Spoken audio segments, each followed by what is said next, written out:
national interest to exist in this part of the world. And that is why you see that at times they make direct military intervention in regional countries. Since 18 years ago, you can see the crimes that the army of the U.S. Army has committed in this region, all the way from Afghanistan to Iraq, to Syria and Lebanon, Yemen, and other countries. Except misery, destruction, and murder, the U.S.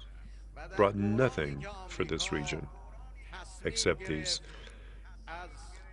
So when the U.S. decided to use its proxy power, that's resorting to terrorists, and it just decided to stay aside and watch them operate. So in terms of weaponry, military hardware, and air support, they decided to do that. And then you saw at that juncture that the power, the force that was able to nullify the U.S.'s sinister design in this part of the world and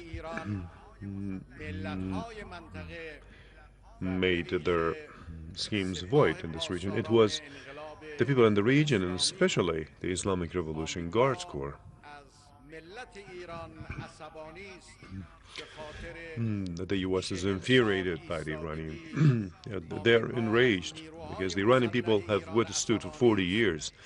The U.S. is angry at Iranian armed forces for their steadfastness, for their resilience against their plots and schemes. The IRGC has infuriated the U.S., and the U.S. is angry with all the region's volunteer forces.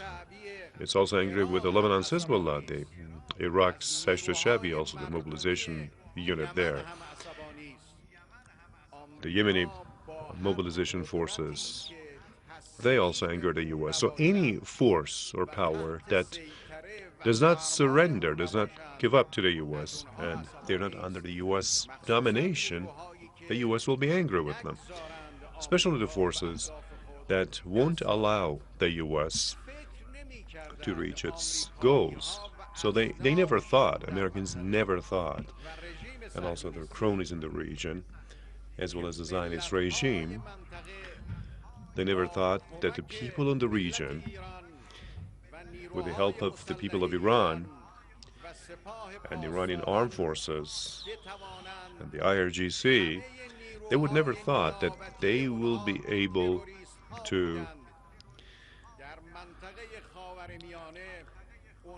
in the Middle East region, they had all their proxy forces, the terrorists actually.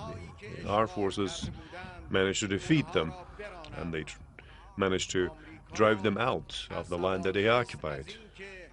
So the U.S. is furious because of the fact that the scheme that it had as what they call the so-called deal of the century, they designed that for this region. And on the back of this steadfastness and resistance of the people in the region, the Iranian people and the armed forces, the U.S. could not push ahead that plan. But the path that the U.S. has opted is the wrong one. The leaders of the U.S. regime, they are immersed in their own whims and wishes and hallucinations. Without a doubt, the armed forces of ours are more powerful than any other time. The sky of Iran today is protected by air defense force, and our skies are the securest than ever. Our seas, the waters, neighboring waters, in light of the presence of IRGC, naval forces, and the Iranian Navy, So the seas and waters are more secure than they've been any other time. The presence of the popular mobilization forces alongside the support for the